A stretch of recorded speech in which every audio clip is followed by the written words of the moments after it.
everybody, my name is Chris and this will be my review for Teenage Mutant Ninja Turtles Mutant Mayhem. So a quick synopsis of the film first.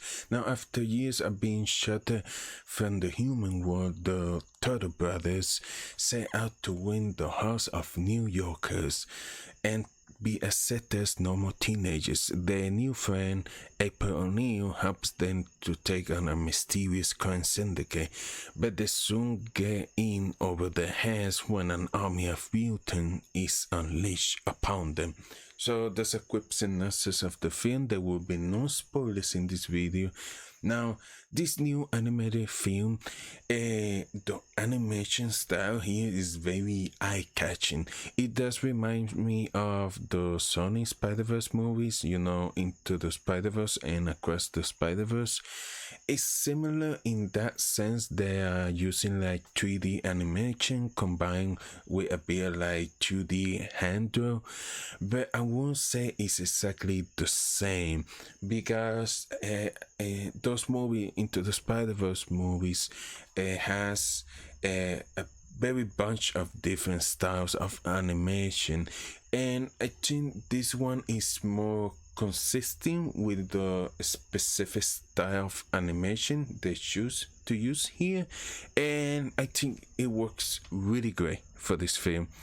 So that's one of the things that I was really looking forward to in this film. And the other thing was like the dynamic between the four brothers here, because usually like in the past like series of film, they usually play by adult actors, but they are teenagers, which like I get it, that's how the industry has worked for a very long time.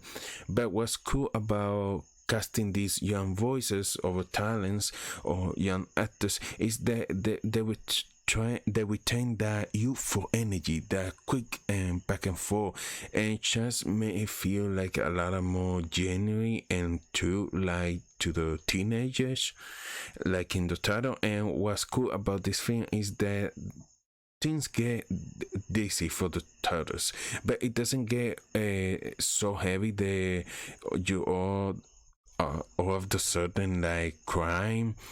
It is over like a heartbreak or emotional stuff. Like there's an emotional tone to it, but not to the point where it's so heavy and it drains like the entire energy down, which I found it to be pretty refreshing. Like I don't mind a good heartful moment that can bring tears to your eyes, but it's also refreshing that they didn't have to lean into that in order to tell like a more heartful part here of the story. Now the movie did that very well, and the other thing that it did very well is the comedy. It just keeps hit after hit after hit, and there's a lot of times where you might miss like a certain line or dialogue because you were laughing so hard of the previous joke, and also how much energy is given to every single character and the dynamic between the four brothers. If you can't get that right, I mean the dynamic between Michelangelo, Leonardo, Dante, Raphael, you're gonna be in trouble.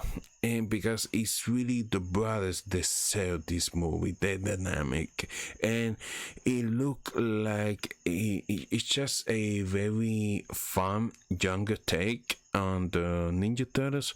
However, it also gets very chaotic, and I also want to talk about the antagonist in this film. We already saw in the trailer, and we have like the Superfly in this movie, and I think that in last iterations it's always been Buster Stockman who becomes it, but never call himself Superfly. So this is like the first time like all the Ninja Turtles stuff, and there is the kind of separate entities, and then having the name Superfly, Ice Cube voices Superfly, which is like it brings the character so much swag. He's pretty badass, and he's also the type of villain that you don't want to cross. Like, talk about like a crime boss. Not saying he's a crime boss, but he embraces the vibe of one. He's also very intimidating, and I think him against the turtles is a really good dynamic, because these are like four young turtles who like woohoo, and here comes like this legend and life villain that it kind of like reigns in the turtles a little bit. I also want to mention Splinter here because he's voiced by Jackie Chan, in Jackie Chan, who has been in Hollywood like forever, and I think he's very great, especially with his comedy and with the timing and everything. But one of the things that they did best, it wasn't just the writing here, but it was the animation of a lot of the action scenes that Splinter is in is very Jackie Chan. So when you go and see it, you know what exactly I'm talking about.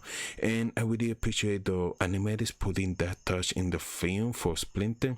The fight scenes in this movie, they were very high energy, very fun. Also the music, they were very they chose very upbeat music, and you like kind of kind of rocking out with it while the fight scene is going on. There's a really fantastic montage, and it's paired with a very well-known hip-hop song, and it was awesome. I enjoyed that the dynamic between April O'Neil and the Turtles.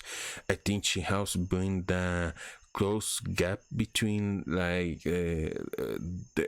the world of the mutants and the human world, which I know she technically has done in the past, but there was just something more special to it here. Now I had to admit, there were a part in this movie where things really kind of go off the rails for me, to where I really kind of got lost, because there are different adaptations of the Ninja Turtles, but this one felt like a shallow to it. Feel like they took a lot of the characters that we know and love and kind of trim it out a little too much, kind of edited the story to where it's like easily digestible, easily explainable, and like now we're moving forward and getting into the other parts of the movie, and some of the choices that they made with some of our most beloved characters like Bebop and Rocksteady, and of the different mutation, and even some of the human characters, I felt they were like okay, and they are here too, and they were a part of the thing that we talk about, and like we're moving on, and you're like wait, no, they're supposed to be like in the chain a lot on the origin stories.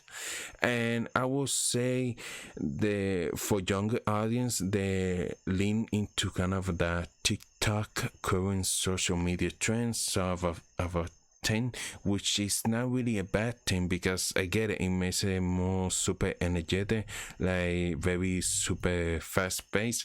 So for the new audience who have no idea or are new into like the Ninja Turtles, they won't really notice that much of a difference, because they're learning as they goes. But those who have grown up with the Ninja Turtles, you saw like the classic cartoon, the series that everyone talks about, and some of the older live action movie, and you're going to notice some of the alteration to certain characters and like their origins and backstory. And I don't want to get into it because I feel like it's too much of a spoilery, and so I would just say the channel, and where you're thinking to yourself, interesting that they made this choice, because if they decide to do a follow-up to this film, how is that dynamic gonna work? And lo and behold, Paramount actually announced and confirmed they were going to do a follow-up to Mutant Mayhem, as well as a series that is going to be like in the works. So we'll see, and I guess how they're going to move forward with the choices that they made for certain characters in this movie, and how they're going to explore that in the follow-up. And I have to admit that the story, the writing, and the story structure here and dialogue is very geared towards kids. And however, there's a lot of pop culture reference and character development that is geared towards more adult. So I'm very curious if they do a series or a follow-up like they said they would, and if they're going like meld these two together like this time around, or they're going to kind of pick more like okay, we're going to focus solely on the younger audience, or we're going to try and put in all the fans that have grown up with this their entire life. I found the film really entertaining. I laughed throughout the film, and the animation style is excellent here. And I did feel like in the third act, there's some of that the energy fell off a little bit, which is interesting because it was kind of like the climactic like boss battle. So of a third act, and I was starting to find like a lot of plot holes and a lot of very inconvenient things happening, even though it was still enjoyable and a spectacle to see on the big screen. So I would say that if you seen the trailer and if you really like it and you're not really into the Ninja Turtles, I think you're going to really enjoy this film because you're learning as you goes, and it's very entertaining. The animation is excellent, and the comedy is really great here. It made me laugh a bunch of times. So keep that in mind. And I'll say that, like I said, they are very tense because they are teenagers, so it's going to lean more into the kids side. But they have some really interesting things that are more for adult, especially for I would say mostly a character development here, and some of the pop culture reference and other things. So if you like a big fan of the Ninja Turtles, you might be hesitant because of some of the choices they make for some of the characters here. So that maybe you will like the choices they make here, or maybe you don't. But I would say that it's a really fun, entertaining movie, and I think because of how good it is and the animation, how excellent it is, really a film that is very deserving to watch in the theater on the big screen. So those are my thoughts on Ninja Turtles, the new movie Mutant Mayhem. So if you enjoyed this video, hit the like button, consider subscribing to the channel, and thank you so much for watching. Bye bye.